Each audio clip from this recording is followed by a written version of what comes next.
Hi kids, welcome to Kids World. Dragon princess ಮಂಜಿನ ಪರ್ವತಗಳ ಹಿಂದೆ ಅಡಗಿರುವ ಅತೀಂದ್ರಿಯ ಭೂಮಿಯಲ್ಲಿ ಆರ್ಯ ಎಂಬ ಯುವ ರಾಜ್ಕುಮಾರಿ ವಾಸಿಸುತ್ತಿದ್ದಳು. ಆದರೆ ಅವಳು ಸಾಮಾನ್ಯ ರಾಜ್ಕುಮಾರಿಯಾಗಿರಲಿಲ್ಲ.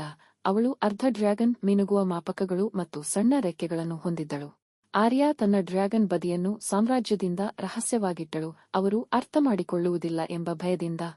ರಾತ್ರಿಯಲ್ಲಿ ಮಾತ್ರ ಅವಳು ತನ್ನ ರೆಕ್ಕೆಗಳನ್ನು ಬಿಚ್ಚಲು ಅವಕಾಶ ಮಾಡಿಕೊಟ್ಟಳು ಮತ್ತು ಅವಳ ಕಣ್ಣುಗಳು ಒಳಗಿನ ಬೆಂಕಿಯಿಂದ ಹೊಳೆಯುತ್ತವೆ. ಒಂದು ದಿನ ಕಪ್ಪು ಮೋಡಗಳು ಸಾಮ್ರಾಜ್ಯದ ಮೇಲೆ ಒಟ್ಟುಗೂಡಿದವು. ಪುರಾತನ ಡ್ರ್ಯಾಗನ್ ತನ್ನ ಭೂಪ್ರದೇಶವನ್ನು ಅತಿಕ್ರಮಿಸುವುದಕ್ಕಾಗಿ ಮನುಷ್ಯರ ಮೇಲೆ ಕೋಪಗೊಂಡಿತು, ಎಲ್ಲವನ್ನೂ ನಾಶ ಮಾಡುವ ಬೆದರಿಕೆ ಹಾಕಿತು. ಅವಳು ಮಾತ್ರ ಡ್ರ್ಯಾಗನ್ನೊಂದಿಗೆ ಸಂವಹನ ನಡೆಸಬಲ್ಲಳು ಎಂದು ಆರ್ಯಾಗೆ ತಿಳಿದಿತ್ತು. ಭಾರವಾದ ಹೃದಯದಿಂದ ತನ್ನ ಜನರನ್ನು ಉಳಿಸಲು ಅವಳು ತನ್ನ ನೈಜತೆಯನ್ನು ಬಹಿರಂಗಪಡಿಸಲು ನಿರ್ಧರಿಸಿದಳು. ಆರ್ಯ ಮಹಾನ್ ಡ್ರ್ಯಾಗನ್ ಅನ್ನು ಭೇಟಿಯಾಗಲು ಹಾರಿದಳು. ಅವಳ ಸಣ್ಣ ರೂಪವು ಅದರ ಬೃಹತ್ ಉಪಸ್ಥಿತಿಯಿಂದ ಕುಬ್ಜವಾಗಿತ್ತು. ಅವಳು ಪ್ರಾಚೀನ ಡ್ರ್ಯಾಗನ್ ಭಾಷೆಯಲ್ಲಿ ಮಾತನಾಡುತ್ತಾಳೆ, ಶಾಂತಿಗಾಗಿ ಮನವಿ ಮಾಡಿದಳು. ಎಲ್ಲರಿಗೂ ಆಶ್ಚರ್ಯವಾಗುವಂತೆ ಡ್ರ್ಯಾಗನ್ ಆಲಿಸಿತು. ಇದು ಏರಿಯಾದಲ್ಲಿ ಎರಡು ಪ್ರಪಂಚಗಳ ನಡುವಿನ ಸೇತುವೆಯನ್ನು ಕಂಡಿತು. ಒಟ್ಟಿಗೆ ಅವರು ಡ್ರ್ಯಾಗನ್ಗಳು ಮತ್ತು ಮನುಷ್ಯರು ಸಹಬಾಳ್ವೆ ನಡೆಸಲು ಯೋಜನೆಯನ್ನು ರೂಪಿಸಿದರು.